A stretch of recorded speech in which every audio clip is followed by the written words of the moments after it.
Hey loves, and welcome back to my channel. If you see my face for the very first time, it's good to have you here. My name is Adiola, or you can call me D. I'm a content creator based in Lagos, Nigeria. And if you're returning to watch my video, thank you so much guys for coming back to watch this video. Please do well to like, comment, share and subscribe if you have not already. Today's video is going to be a story time, a real life story, and I know you guys enjoy story time on my channel.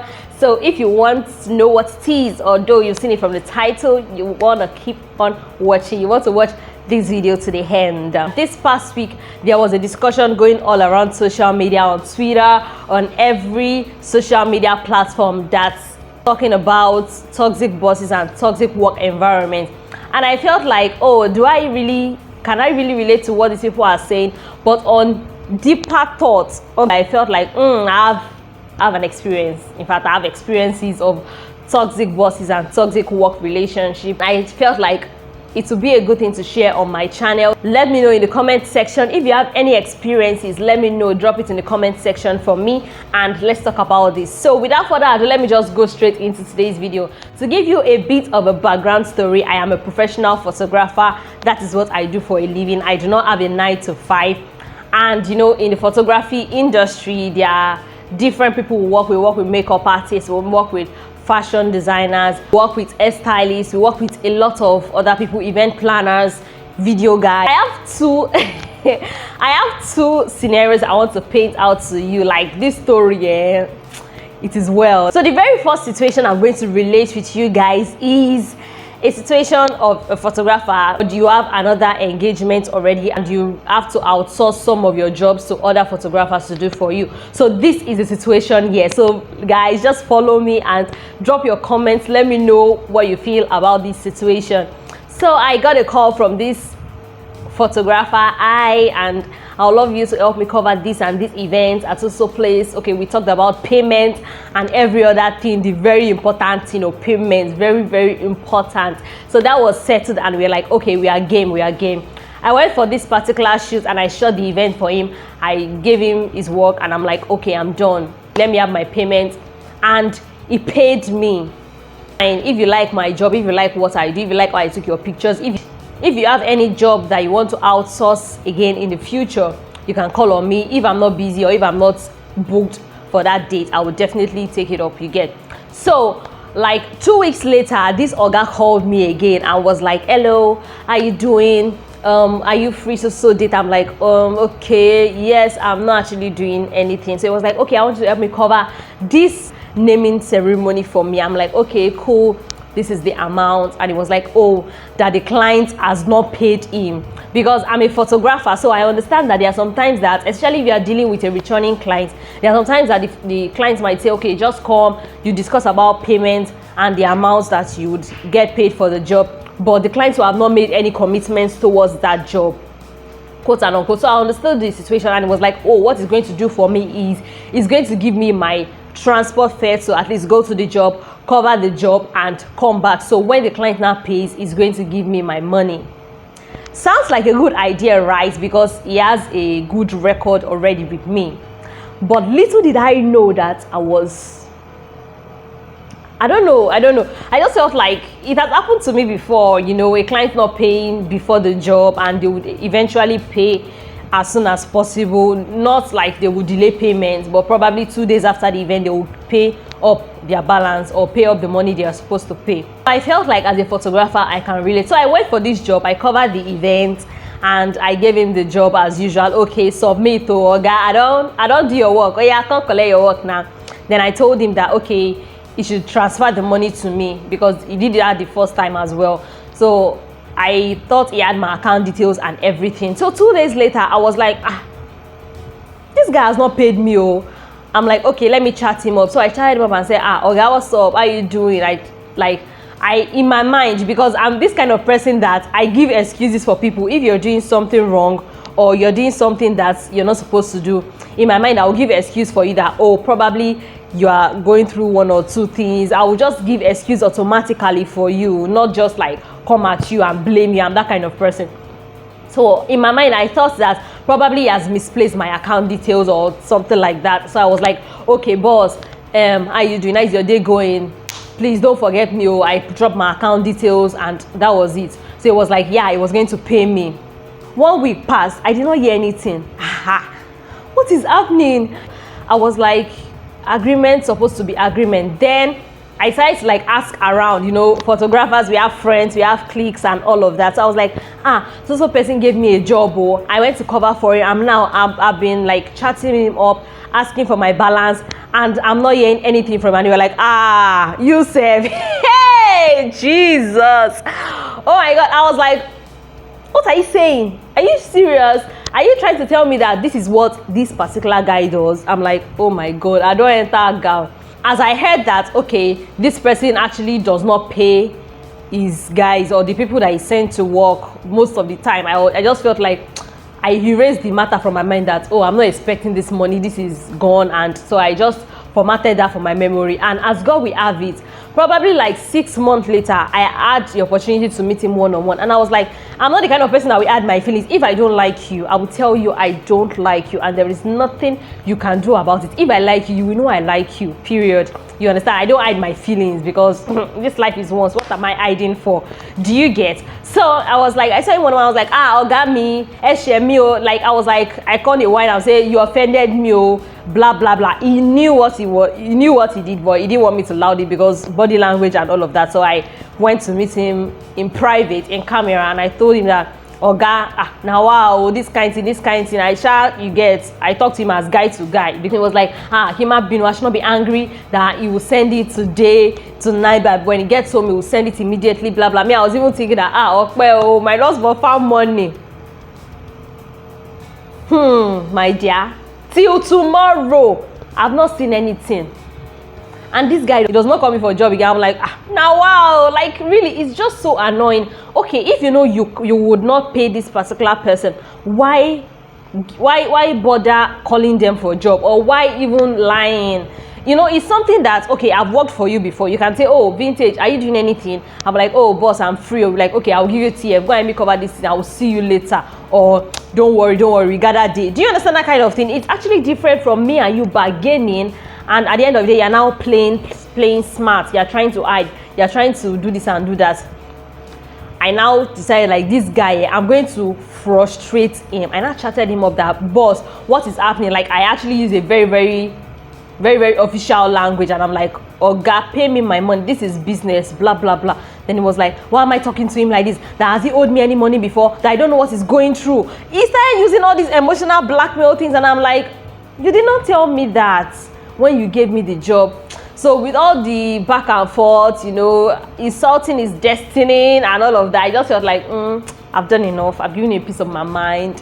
When you see me outside again, you cannot talk to me. You cannot tell me to come and cover anything for you again. So that is number one. And I feel like this experience is like, okay, it's not that bad. But the second one I'm going to relate to you guys. You guys, help me judge the matter. Help me judge the matter. The second one I'm going to relate to you guys is going to be worse than this first one. Second scenario the second story I'm going to tell you is this one happened to me as well. These two things happened to me. So me self don't see. My eye don't see one for Lagos. So I'm going to relate a story of an event planner to you. So when I started my photography business, I think we started our business together. And we were like, trying to grow, trying to get clients and all of that. So I'm doing photography. I know you are into event planning. So if I have a client that is looking for an event planner, definitely you are the first person I will even think about, because we started this thing together. We started this also together. So after like probably 2 years. So after like 2 years that we have been working together, something unexpected happened. I'm supposed to go for a job very early, 7 a.m. in the morning. I woke up around 4:30 a.m. and I was trying to leave my house 5 a.m. You cannot predict Lagos. So I left my house very early and I got to the bus stop very early as well. But on getting to the bus stop, because I was supposed to pass the long bridge, those of you that know Lagos Ibadan Express Road like 2 years ago know that there was a time they banned bikes. Before, even if you meet with traffic on the long bridge, you can as well take bike to wherever you are going. So I got there and I met a lot of traffic and I'm like, what is happening? Very early in the morning to 6 traffic. I was like, oh my god. So I had no option than to enter the traffic. I was like, okay, probably the traffic is one that will move since there was no other option. And meanwhile, the job I was supposed to go for was for 7 a.m. So I was in the traffic. It was moving. In fact, it was not moving. If I'm trekking, it would have been better. It would have been better, but there was no bike. There were no bikes. In fact, I preferred bikes at that point because it's still very early in the morning. So this traffic was just slow. So she called me 6:30. I was like, where am I? I'm like, I'm on my way. I'm just stuck in a little traffic. I would get to you soon. In my mind, I thought that, okay, under 1 hour, the traffic will ease because where I'm going is not that far. Do you understand? So the traffic held me. Long and short of the whole story, I was not able to get there 7. So I got to where I was going 7:30. So I called her. Meanwhile, while in the vehicle, while in the bus, trying to get to the location, she called me. Where am I? Why am I doing like this? I told you 7 a.m. Blah blah blah. You were raising your voice. You were shouting. And I'm like trying to like make you understand. I'm inside. I actually woke up early. I did this. I did that. But coming here, I cannot find bike. So I just had to like enter the bus I see. And she was just saying different things. At a point, she was now talking about payment that she just refund, and she actually sent account details. I'm like, okay. So I was like, okay, I would do a refund, just like make that scene just end. So when I got to the bus stop, I called her that, okay, I'm at the bus stop, like how is the party going, that has it ended or I can still come? She was like, no, it has ended. I should just go back to where I'm coming from, blah blah blah. And I'm like, me that have come, I did not even sleep well because of your job. I was at that point, I was even angry that I decided to call my sister, and I just told my sister everything, that, oh, this and that and that and that, what do you think I should do? She was like, okay, that I should just go to the venue, then see the event planner one-on-one, see the clients one-on-one, apologize, explain the situation to them, and promise them another shoot that will just cover up for this one that I missed. Do you understand? So I got there, you know me now, cheerful girl. I was like, I'm sorry. I was kneeling down, rolling on the floor. Not really, no.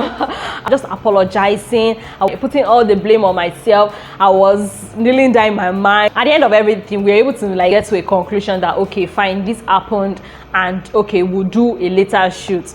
Meanwhile, most of the guests that were supposed to attend that event, because it was very early in the morning, they also came late. In fact, when I came, they were now trooping in. They were now complaining about the traffic. The event planner was now apologizing to the guests and telling them that they should not be angry, that it is the road, and why, because they banned bike. Oh, you can say that to the guests, but you can't say that to the photographer, because Nami can't die for Lagos, Sabi. Everything ended well. So fast forward to like 3 months later, they wanted to like do the shoots that I substituted for them because I could not make it for the party. Because anytime I want to do a shoot for any clients, I'll tell them, what do you want? Some clients will send pictures that I want to recreate this, I want to do this, I want this kind of pictures, I want this kind of poses and all of that. But some clients just trust your judgment and say, okay, you are a professional, do what you want, just make magic with me. Do you get? She was sending me all these pictures, and I'm like, all these pictures they are sending, for if you go and meet those photographers, you know how much they will charge. I don't have props for what you're sending. It was like,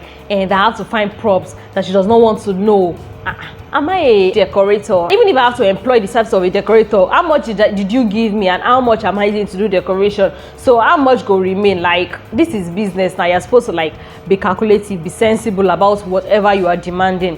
And I was telling her that this is not going to work. I don't have props, I don't have this. And she was like, I just want to hear anything, that she just want me to do the job and get it over with. I'm like, now wow, me, I cannot keep myself, oh, I cannot do it. So the day of the job, I decided not to go, because what you told me to create, I cannot create. I'm not a magician. I was chilling in my house, so they called me. I'm like, oh, where am I? I'm like, oh, we did not conclude about this. And they were like, what do I mean by we did not conclude about that? This I talked to the event plan. I said, what she sent to me, what she said you want, is not something I can create. Then she relayed that message to you. They were like, no. Then they were getting angry again. I'm like, hey, wahala. I don't go enter wahala like this. Like, the problem was just like getting out. I just apologized to them that, okay, that fine, let's do the next weekend, since I cannot meet up with this weekend. knowing that I was going to like call the event planner and actually tell her that this I cannot do, but let us look for a solution to this problem and just like get it, because at that point I was already tired. The event planner called me and was like, what, that the client told me I did not come, that was the meaning of that rubbish. She started raising her voice again and started saying all sorts, that I'm not professional, like it's not as if my job is that great. The only thing I felt like very angry about, why will you tell me, why will you look down on my job, why will you, because this is not the first job I'm doing for you, I've done a lot of jobs for you. So if I am not good, if I'm not professional, you will have not be giving me all those jobs. Like, I cannot create this for you. The only option we have now is for me to come and just create whatever I can create with what the clients have.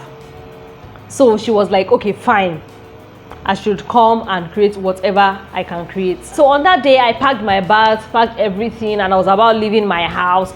So I got a call and she was like, where am I? I said, I'm about leaving. Then she was already raising her voice that why am I coming late? It was on a Sunday. Everybody will go to church, right? You know, then come back, because some churches close late and all of that. So I put that into consideration. So I was about leaving my house and she started raising her voice again, and I'm like, what exactly is the problem? Because I felt like, okay, now we've had misunderstanding over this issue for like 2 times, or even if I appear in the client's house, the shoot is not going to go smoothly because there is a lot of resolved issues, and there are a lot of how will I say, there's a lot of resolved issues hanging in the air. So even if I want to create, I would not be able to create much. I would just be like trying to like make everything snappy and just get it over with, just like leave that environment. That I don't think I will be able to do this job again, that send your account number for a refund. That was what I told her, and at that point I just lost it. Before you know it, me that was trying to be gentle, I was trying to be a fine girl, oh my god, by the time I started my own oh my god, when she said you are not professional, I'll say, you uncle, what are you planning? I beg, Grace, I started giving her bumper to bumper. She will abuse me, I abuse my own back. She will abuse me, I abuse my own back. She will abuse me, I abuse my own back. It was not like very rowdy. She would hang up, I will call back, she will pick, and we'll continue from where we stopped. I was like, if this is going to be the end, let it be the end. There are some times that someone will push you to the wall and you just have to like react and say, guy, no be so, I'm just trying to like calm down for you. I am not normal on a normal day. Guess what, guys? I did not do any refund though, because all the emotional stress, all the drama and everything is compensation to me. I told her I was not going to do any refund, that whatever she wants to do, she should do that. She was like, oh, she was going to go and call me out on Instagram, she was going to do this, do that. I'm like, go ahead. And I was very angry. I was very, very angry. I just had to like say everything. I just talk. I talk plenty. Then I handed it, and that was it. Since that time till now, everybody's on their own, or minding their own business. May nobody trespass. It was a really, really frustrating situation. So I was not trying to like reflect and think about everything that happened, try to replay it in my head. Then it's dawned on me that she was just giving me jobs that she knows that, okay, this kind of job, I don't want to let it go. Let me just provide vendors for my clients. And those are the jobs, those little jobs, those are the jobs she usually call me for. And when it got to a time where she was supposed to call me for a personal job, a personal project, guess what? She will not call me. She will go and meet another person and call the person. I'm like, wow. So it has done to that. Like, the fact that it did not dawn on me till everything scattered was what amazed me. I don't know, maybe I was that insensitive, or I was not just paying attention to the writing on the wall. If you enjoyed this story time, let me know in the comment section what you think about these 2 scenarios, and let me know as well if you have any experience of toxic bosses or toxic workplaces, anything at all. Let me know, drop them in the comment section for me. Thank you so much, guys, for watching this video. If you enjoyed it, please give me a very big thumbs up, like, comment, share, and subscribe to my channel if you have not already. And I'll see you guys in my next video. Bye.